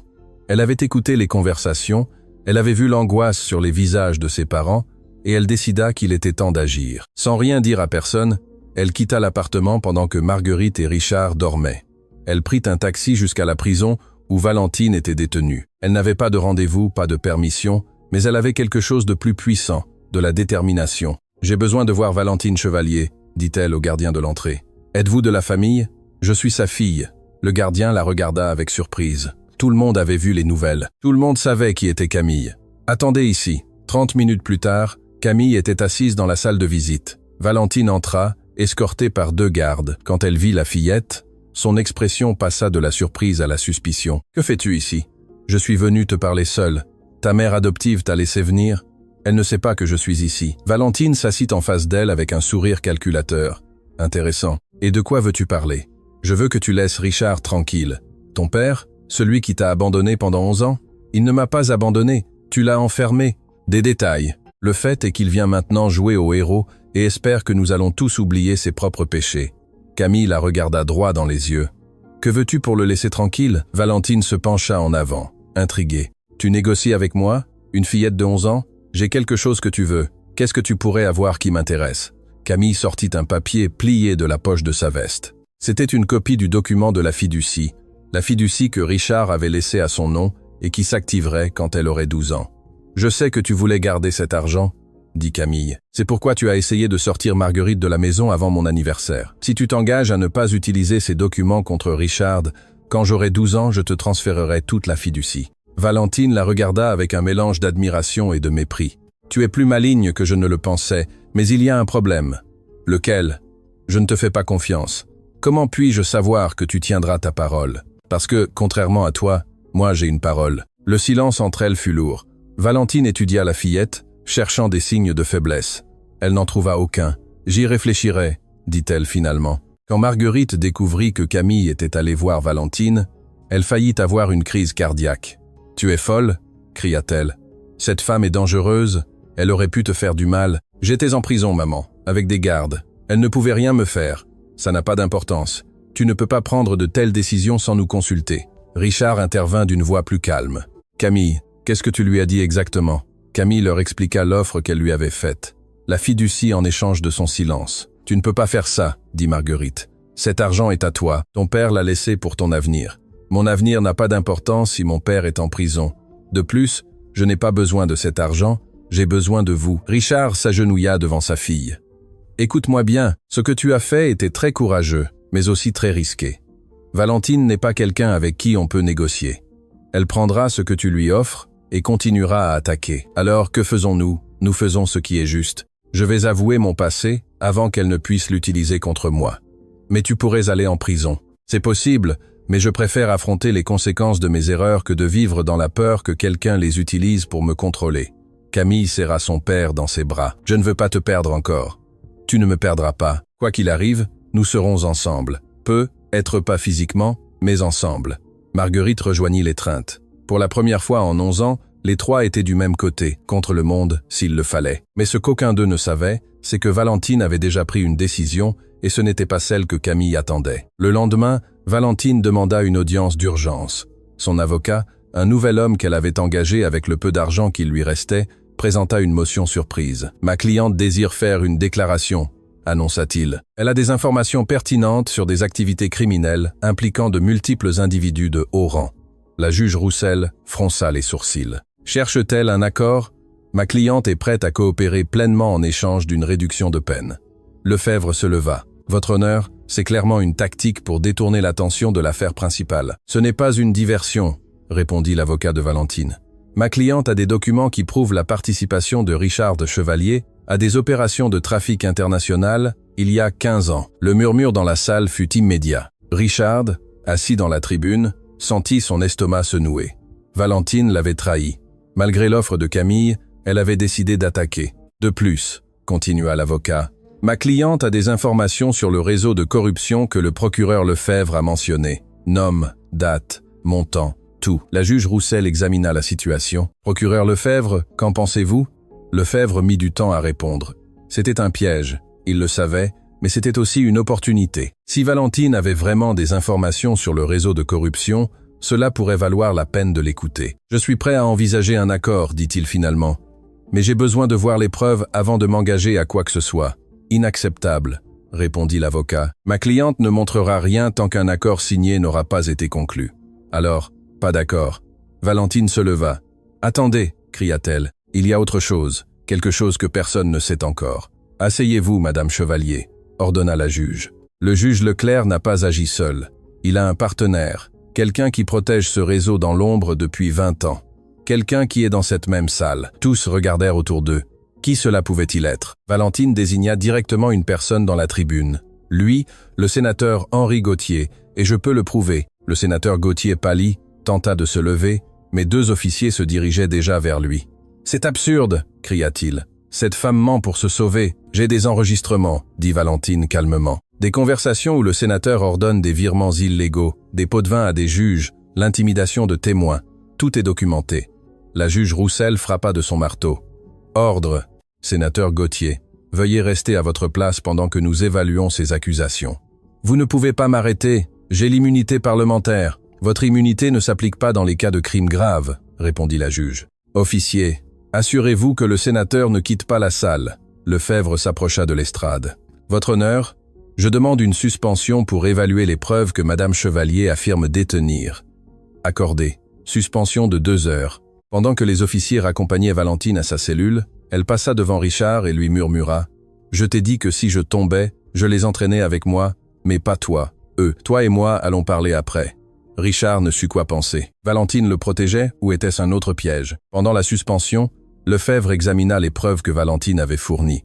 Elles étaient dévastatrices. Des enregistrements audio où le sénateur Gauthier donnait des ordres directs, des documents avec sa signature, des photographies compromettantes. « C'est authentique, » dit Lefebvre. « Tout cela est authentique. » « Qu'est-ce que cela signifie pour l'affaire » demanda Richard. « Cela signifie que Valentine vient de devenir le témoin le plus précieux de cette enquête. Si elle coopère pleinement, elle pourrait obtenir une réduction significative de sa peine. » « Et mes contrats » Lefebvre le regarda avec une expression sérieuse. Elle n'a rien mentionné à ce sujet dans sa déclaration.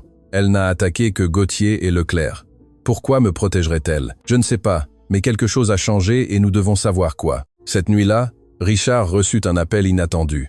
C'était Valentine depuis la prison. « Avant que tu ne dises quoi que ce soit, » commença-t-elle, « écoute-moi. Pourquoi devrais-je? Parce que je viens de te sauver et je veux que tu saches pourquoi. » Richard garda le silence, attendant. « Camille est venue me voir. Elle m'a offert la fiducie en échange de te laisser tranquille. Une fillette de 11 ans négociant avec une criminelle pour son père. Je sais, elle me l'a raconté. Ce qu'elle ne sait pas, c'est que cette visite m'a fait réfléchir. Cet enfant a plus de courage et plus d'amour que je n'en ai jamais eu, et j'ai réalisé quelque chose. Si je la détruis en te détruisant, je deviens pire que ce que je suis déjà. Depuis quand cela t'importe-t-il? Depuis que j'ai compris que je vais passer le reste de ma vie en prison. Et je veux qu'au moins une bonne chose ressorte de tout ça. Et tes menaces, les documents sur mon passé, je les ai détruits. Enfin, j'ai demandé à mon avocat de les détruire. Ils n'existent plus. Richard ne savait pas s'il devait la croire. Pourquoi ferais-tu cela? Parce que Camille me l'a demandé. Et parce que, même si ça me coûte de l'admettre, cet enfant mérite un père, même si ce père c'est toi. Il y eut un long silence. Je ne te demande pas pardon, continua Valentine. Je ne le mérite pas, et je ne le veux pas. Je te dis juste que je ne suis plus ton ennemi. J'ai de plus grands ennemis maintenant. Gauthier, Leclerc et tous les autres. Ils m'ont utilisé pendant des années. Ils m'ont fait croire que j'étais une associée, mais j'ai toujours été qu'un simple outil. Maintenant, ils vont payer. Et après rien. Je purgerai ma peine. Et si Camille un jour le souhaite, je lui écrirai une lettre lui expliquant tout. Richard raccrocha le téléphone sans savoir ce qu'il devait ressentir. Valentine avait été son pire cauchemar pendant 15 ans, et maintenant, inexplicablement, elle l'avait sauvé. Était-elle sincère ou était-ce une autre ruse dans un jeu qu'il ne comprenait pas? Seul le temps le dirait. Une semaine plus tard, l'affaire prit une tournure que personne n'attendait. Le sénateur Gauthier, faisant face à la possibilité de la prison à perpétuité, décida de coopérer. En échange d'une réduction de peine, il livra des informations sur l'ensemble du réseau de corruption, nom, date, compte bancaire, propriété cachée. Parmi les noms figuraient 3 juges fédéraux, 2 gouverneurs et un ancien ministre. Ce fut le plus grand scandale de corruption de l'histoire récente du pays. Le juge Aurélien Leclerc, voyant son monde s'effondrer, tenta de s'échapper. Il fut capturé à l'aéroport avec un faux passeport et 2 valises pleines d'argent liquide. Sa carrière, sa réputation, sa liberté, tout se termina en un instant. La juge Roussel présida les audiences d'une main ferme. Un à un, les personnes impliquées tombèrent, comme des dominos.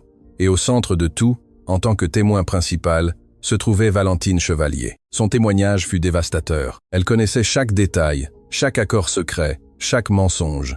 Elle avait fait partie du réseau pendant 15 ans, et maintenant elle le détruisait de l'intérieur. Quand la dernière audience fut terminée, la juge Roussel la regarda avec une expression indéchiffrable. « Madame Chevalier, votre coopération a été inestimable pour cette enquête. Cependant, cela n'efface pas les crimes que vous avez commis contre Marguerite Dubois, Richard Chevalier, et surtout contre la mineure Camille. Je sais votre honneur. Votre peine initiale était de 40 ans pour de multiples chefs d'accusation. Compte tenu de votre niveau de coopération, ce tribunal réduit la peine à 20 ans avec possibilité de libération conditionnelle après 12 ans. Valentine hocha la tête. C'était plus que ce à quoi elle s'attendait. « Avez-vous quelque chose à dire ?» demanda la juge. Valentine regarda vers la tribune, où Camille était assise entre Marguerite et Richard. « Une seule chose, Camille. Je regrette tout ce que je t'ai fait.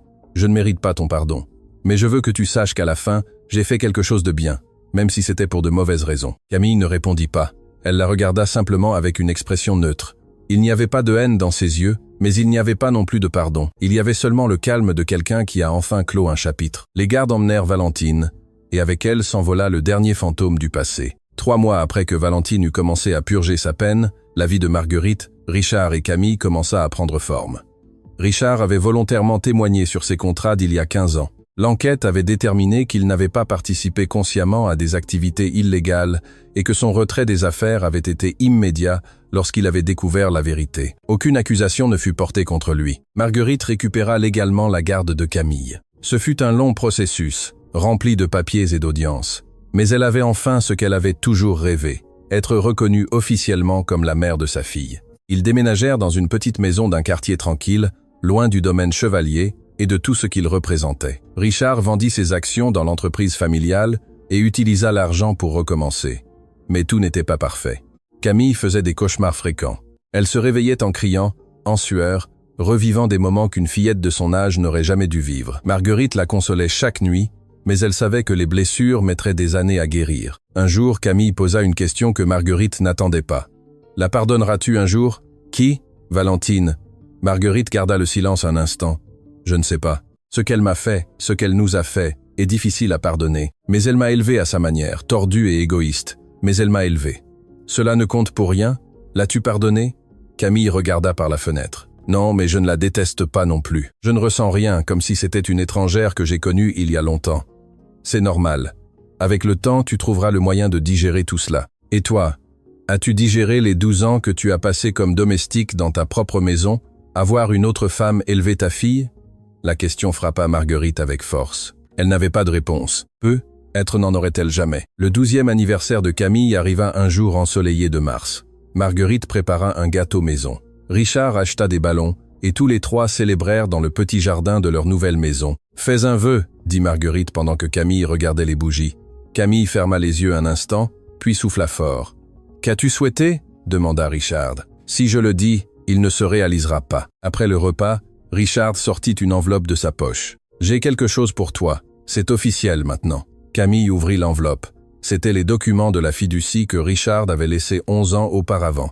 Maintenant qu'elle avait 12 ans, l'argent lui appartenait légalement. « C'est plus que ce que j'imaginais, » dit Camille en regardant les chiffres. « Ton grand-père a laissé beaucoup en mourant. Valentine n'a jamais pu toucher cet argent car il était protégé à ton nom. Qu'est-ce que je fais avec autant? Ce que tu veux, c'est ta décision. » Camille réfléchit un instant, puis elle regarda ses parents. « Je veux en faire don. » En faire don, Marguerite semblait surprise. À des familles comme la nôtre, des mères qui ont perdu leurs enfants à cause de personnes puissantes, des pères qui ont été injustement enfermés. Je veux les aider. Richard sentit sa poitrine se gonfler de fierté. Es-tu sûr? C'est beaucoup d'argent. L'argent ne me rendra pas les 11 ans que nous avons perdus. Mais il peut aider d'autres à ne pas perdre les leurs. Marguerite serra sa fille dans ses bras. Comment es-tu devenue si sage? J'ai eu une bonne maîtresse, répondit Camille. Une qui m'a appris que l'amour est plus important que n'importe quelle fortune. Cette nuit-là, pendant que Camille dormait, Marguerite et Richard parlèrent de l'avenir. « Je n'aurais jamais imaginé que nous finirions ainsi, » dit Marguerite. « Ensemble, libres, avec notre fille. Moi non plus, il y a eu des moments dans cette clinique où j'ai cru que je mourrais sans jamais les revoir. Qu'est-ce qui t'a gardé sain d'esprit? Vous. L'espoir qu'un jour tout cela se terminerait et que je pourrais les serrer dans mes bras à nouveau. » Ils restèrent en silence à regarder les étoiles depuis le jardin. Pour la première fois depuis plus d'une décennie, l'avenir ne semblait pas une menace. Il semblait une promesse. Mais la paix ne dura pas longtemps.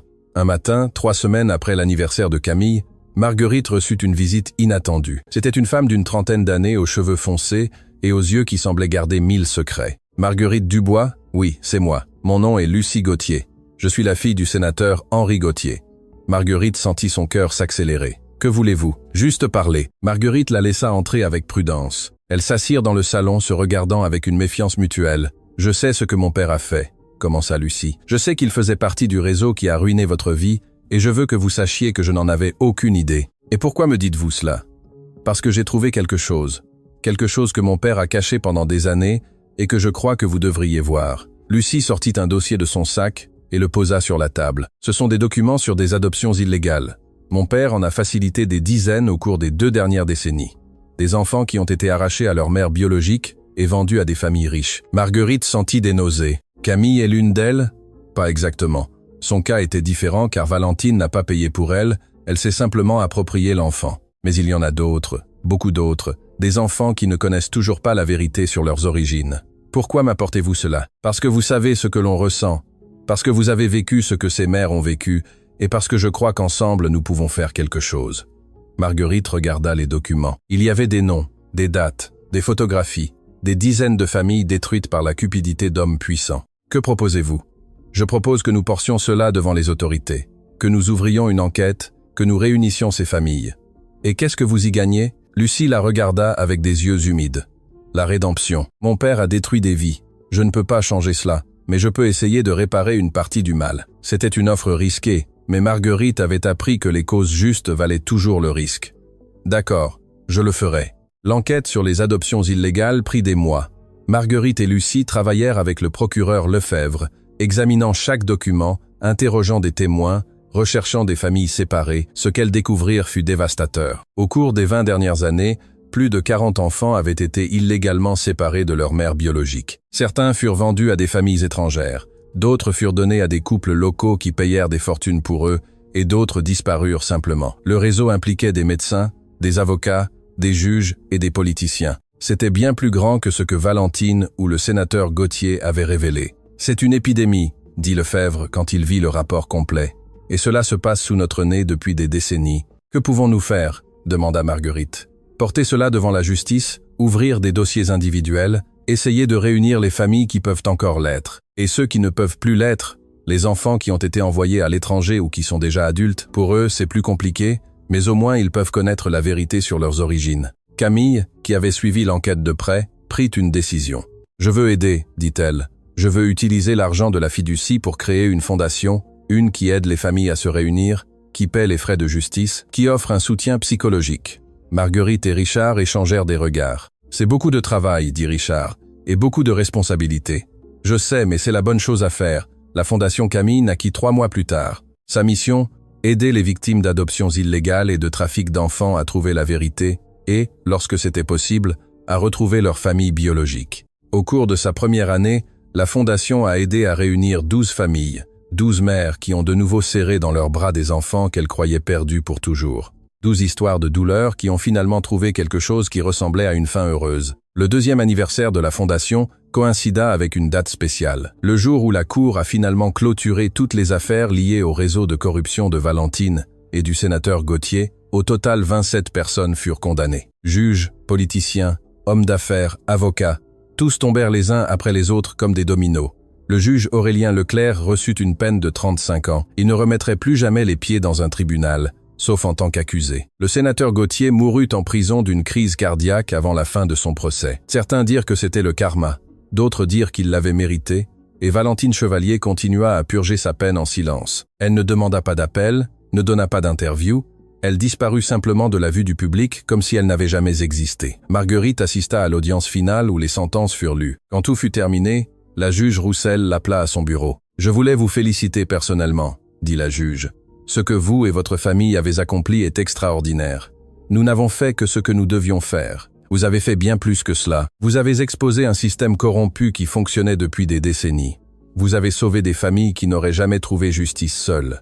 Vous avez créé une fondation qui change des vies. Ma fille mérite le crédit. C'était son idée. Camille est une enfant exceptionnelle. Mais elle a eu une mère exceptionnelle qui lui a enseigné la valeur de la justice et de la compassion. » Marguerite sentit ses yeux se remplir de larmes. « Il y a eu des moments où j'ai cru que je ne sortirais jamais de cette maison, que je mourrais en tant que cuisinière de la femme qui m'a tout volé.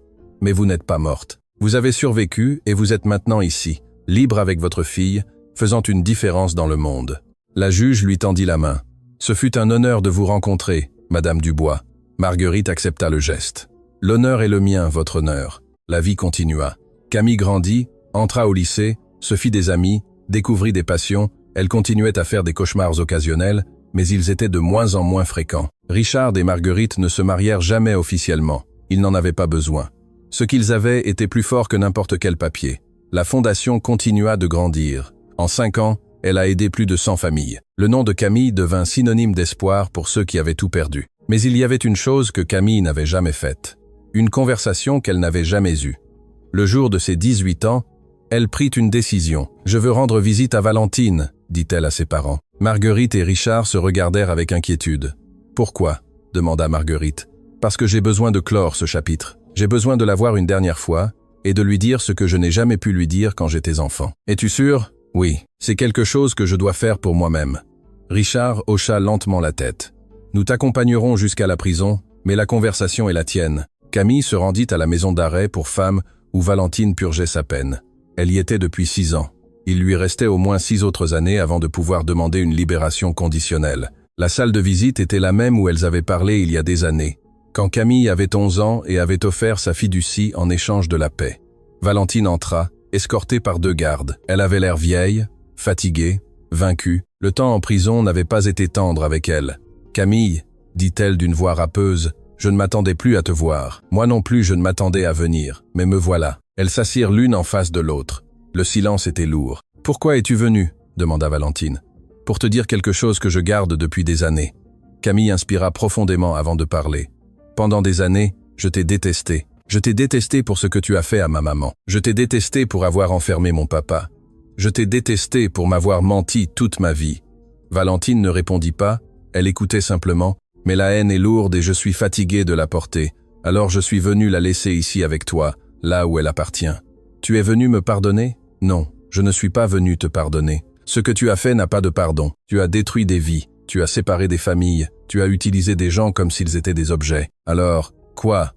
Je suis venu me libérer, te dire que tu n'as plus de pouvoir sur moi, que ton nom ne me provoque plus de peur ni de rage, que quand je pense à toi, je ne ressens rien. Valentine baissa le regard. Rien n'est pire que la haine. Peut être, mais c'est le mieux que je puisse t'offrir. Il y eut un autre long silence. Comment va ta mère? Demanda Valentine finalement. Bien, heureuse, elle a la vie qu'elle a toujours méritée. Et Richard? Aussi, nous travaillons ensemble à la fondation. J'ai entendu parler de ça. La fondation Camille. Vous aidez les familles séparées. Oui, c'est ironique. J'ai séparé des familles. Tu les réunis. Ce n'est pas de l'ironie, c'est de la justice. Valentine hocha lentement la tête. Je suppose que je le mérite. Camille se leva. Il y a autre chose que je veux te dire. Quelque chose que je ne t'ai jamais dit quand j'étais enfant. Quoi? Merci. Valentine la regarda avec surprise. Merci? Pourquoi? Pour m'avoir montré exactement le genre de personne que je ne veux jamais être. J'ai plus appris de tes erreurs que de n'importe quel livre ou maître. Et cela, d'une manière tordue, m'a fait devenir ce que je suis aujourd'hui. Sans attendre de réponse, Camille marcha vers la porte. Adieu, Valentine. Je ne reviendrai pas. Elle sortit sans regarder en arrière et quand elle franchit les portes de la prison, elle sentit un poids énorme se lever de ses épaules. Elle était enfin libre. Les années suivantes furent douces pour la famille Dubois-Chevalier. Camille étudia le droit, inspirée par le procureur Lefebvre et la juge Roussel. Elle se spécialisa dans les cas de droit de la famille et des mineurs. À 25 ans, elle était l'une des avocates les plus respectées dans son domaine. La fondation qu'elle avait créée enfant devint une organisation internationale. Elle opérait dans 7 pays et avait aidé plus de 1000 familles à se réunir. Richard, les cheveux désormais entièrement gris, se consacra à plein temps à la fondation. Il trouva dans ce travail le but qu'il avait perdu quand il avait été enfermé dans cette clinique. Et Marguerite, la cuisinière qui avait tout perdu, trouva enfin la paix qu'elle avait toujours méritée. Un jour, alors qu'elle préparait le dîner dans la cuisine de sa maison, une cuisine à elle, pas celle d'un domaine étranger, Camille entra avec une nouvelle. « Maman, il y a quelque chose que je veux te raconter. » « Qu'est-ce qui se passe? On m'a offert un poste à la Cour pénale internationale en tant que conseillère pour les cas de trafic d'enfants. » Marguerite laissa tomber la cuillère qu'elle tenait. « La Cour internationale de La Haye? Oui, maman, c'est incroyable. Je sais, mais ça signifie partir loin de toi, de papa, de tout ce que nous avons construit ici. » Marguerite s'approcha de sa fille et lui prit les mains. « Écoute-moi bien, j'ai passé 12 ans de ma vie sans pouvoir être avec toi, sans pouvoir te serrer dans mes bras, sans pouvoir te dire la vérité, sans pouvoir être ta mère. Si j'ai appris quelque chose pendant ces années, c'est que l'amour ne dépend pas de la distance. Alors, tu crois que je dois y aller? Je crois que tu dois faire ce que ton cœur te dit. Et si ton cœur te dit d'aller à La Haye pour changer le monde, alors vas-y. Nous serons ici à t'attendre, fiers de chaque pas que tu feras. » Camille serra sa mère fort. « Merci, maman, pour tout. Ne me remercie pas. Promets-moi juste une chose. » « Quoi? Que tu n'oublieras jamais d'où tu viens, que tu n'oublieras jamais la fillette qui est entrée en courant dans un tribunal pour sauver une cuisinière innocente. Je n'oublierai jamais. Cette fillette m'a fait devenir qui je suis. » Le jour où Camille partit pour La Haye, toute la famille se rendit à l'aéroport pour la saluer. Richard lui fit un long câlin silencieux. Il n'avait pas besoin de mots. Tout ce qu'il ressentait était dans cette étreinte. Marguerite lui remit un petit paquet enveloppé dans du papier de soie. « Qu'est-ce que c'est? Ouvre-le quand tu arriveras. » Camille rangea le paquet dans son sac et serra sa mère dans ses bras une dernière fois. « Je t'aime, maman. Je t'aime aussi, plus que les mots ne peuvent l'exprimer. » Camille passa la sécurité. Elle se retourna une dernière fois pour dire au revoir de la main et disparut vers la porte d'embarquement. Marguerite et Richard restèrent à regarder l'avion jusqu'à ce qu'il décolle et disparaisse dans les nuages. « Crois-tu qu'elle ira bien ?» demanda Richard. « Je sais qu'elle ira bien. C'est la femme la plus forte que je connaisse. Elle te ressemble. Elle nous ressemble. » Ils rentrèrent chez eux en silence, chacun perdu dans ses pensées. La maison semblait vide sans Camille. Mais ce n'était pas un vide triste. C'était le vide naturel des enfants qui grandissent et trouvent leur propre chemin. Cette nuit-là, alors que Marguerite regardait les étoiles depuis le jardin, elle reçut un message de Camille. « Bien arrivé. J'ai ouvert le paquet. J'ai pleuré. Je t'aime, maman. » À l'intérieur du paquet, il y avait une photographie. Elle était vieille, froissée, presque effacée par le temps. Elle montrait une jeune femme tenant un nouveau-né. Au dos de la photo, d'une écriture tremblante, Marguerite avait écrit « Mon premier jour en tant que mère, le jour le plus heureux de ma vie. » C'était la seule photo que Marguerite avait réussi à conserver de ses premiers jours. Elle l'avait cachée pendant 12 ans sans que Valentine le sache, et maintenant, elle était enfin là où elle devait être, entre les mains de sa fille. 10 ans plus tard, Camille retourna dans son pays pour recevoir une reconnaissance spéciale. le prix national des droits de l'homme, décerné pour son travail dans la lutte contre le trafic d'enfants. La cérémonie eut lieu dans le même tribunal où 21 ans auparavant, une fillette de 11 ans était entrée en courant pour sauver une cuisinière innocente. Marguerite et Richard étaient au premier rang, les cheveux grisonnants et le visage ridé, mais les yeux brillants de fierté. Quand Camille monta à l'estrade pour recevoir le prix, elle regarda ses parents et sourit. « Cette reconnaissance n'est pas la mienne », commença son discours. « Elle appartient à toutes les familles qui ont été séparées par la cupidité et la cruauté de ceux qui avaient le pouvoir. Elle appartient aux mères qui ont pleuré des enfants qui leur ont été arrachés. Elle appartient aux pères qui ont été réduits au silence. Elle appartient aux enfants qui ont grandi sans connaître la vérité sur leurs origines. » Elle fit une pause, retenant ses larmes. Mais surtout, ce prix est pour une femme qui m'a appris le vrai sens de l'amour. Une femme qui a passé 12 ans comme domestique dans sa propre maison, juste pour pouvoir me voir grandir. Une femme qui a supporté les humiliations, les injustices et la douleur sans jamais perdre espoir. Cette femme est assise ici aujourd'hui, et je veux que le monde sache son nom. Marguerite Dubois, ma mère, mon héroïne. Le public applaudit debout. Marguerite pleurait sans pouvoir se contenir. Richard la tenait, lui aussi les larmes aux yeux. Camille descendit de l'estrade et marcha vers eux. Elle les serra dans ses bras devant des centaines de personnes, sans se soucier des flashs des caméras, ni des murmures des journalistes. « Nous y sommes parvenus, maman », murmura-t-elle. « Après tout, nous y sommes parvenus. » Marguerite la regarda avec tout l'amour qu'elle avait gardé pendant plus de 3 décennies. « Non, ma fille, tu y es parvenue. Je n'étais que ta cuisinière. » Camille rit à travers ses larmes. La meilleure cuisinière du monde. Cette nuit-là, pendant que la famille dînait ensemble dans la petite maison qui avait été leur foyer pendant tant d'années, Marguerite pensa à tout ce qu'ils avaient traversé. La douleur, les mensonges, l'injustice, mais aussi l'amour, le courage et la vérité. Et elle sut avec une certitude absolue que chaque moment de souffrance en avait valu la peine, car au bout du chemin le plus sombre, elle avait trouvé la lumière. Une semaine plus tard, Marguerite reçut une lettre. L'expéditeur était la prison pour femmes où Valentine purgeait sa peine. À l'intérieur, il y avait une seule feuille avec une seule ligne écrite d'une écriture tremblante. « Merci d'avoir élevé Camille de la manière dont je n'ai jamais pu.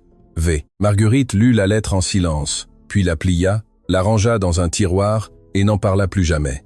Certaines histoires n'ont pas besoin de réponse. Elles ont juste besoin de se terminer.